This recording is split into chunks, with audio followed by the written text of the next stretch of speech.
Hello and welcome to another edition of Center Field. I'm your host, Garrett Southwick. And I'm your host, Ashleah Grayback. The football game against Antelope was a close game, but sadly our team had lost 16-38. We have Max Kakanov with more on how the game went. The game against Antelope Titans did not go so well. The Cougars fell apart due to lack of cooperation, letting the Antelope Titans score 38 points.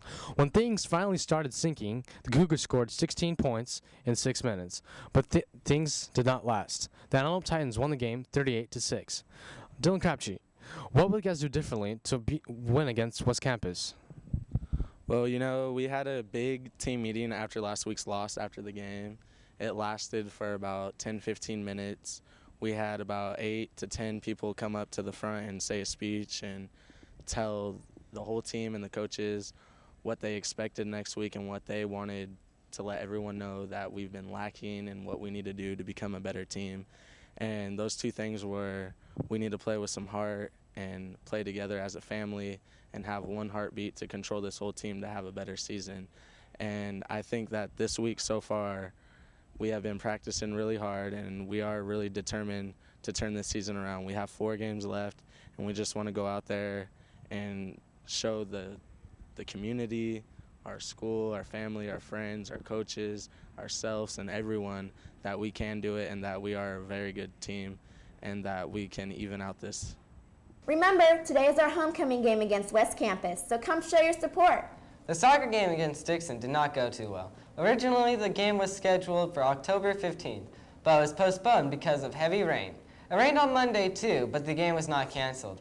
Our team had lost 0-3. Thankfully, we won the next game on Tuesday against Rio Linda, 2-0. For yesterday's game against Foothill, we have Daniel Fawcett with the story. Right now we're here right after the Foothill game, and sadly our Cougars had lost the game. The first half of the game, James Levron had scored very quickly in the beginning of the game. Then, sadly, the other team had scored 4 times during the first half. We had a bit of unsportsmanlike behavior going on in the game. Thankfully, though, we had recovered from it. On to the second half, the other team had scored 2 more points, while we had an assist from James to Pablo, who scored it in. The other team then scored another 2 points, making this game 2-6. This is Daniel Foster reporting for Center Field. On to volleyball, our Lady Cougars beat Antelope 3-0. On Monday, making our league record 9 wins and 0 losses. Wednesday, our Lady Cougars played against the Rio Linda Knights. We have Nick Genta reporting. The game against the Rio Linda Knights was another win for our volleyball team. The first match, we destroyed Rio Linda. The second game, we somehow lost by a sliver. But the next 2 games, we annihilated them, winning the game 3-1 and giving our girls a league record of 10-0. If you have any information, pictures, or videos on our school sports, please email them to us at centerfield2010@gmail.com. That's all for this show. See you next time on Center Field, your weekly sports show.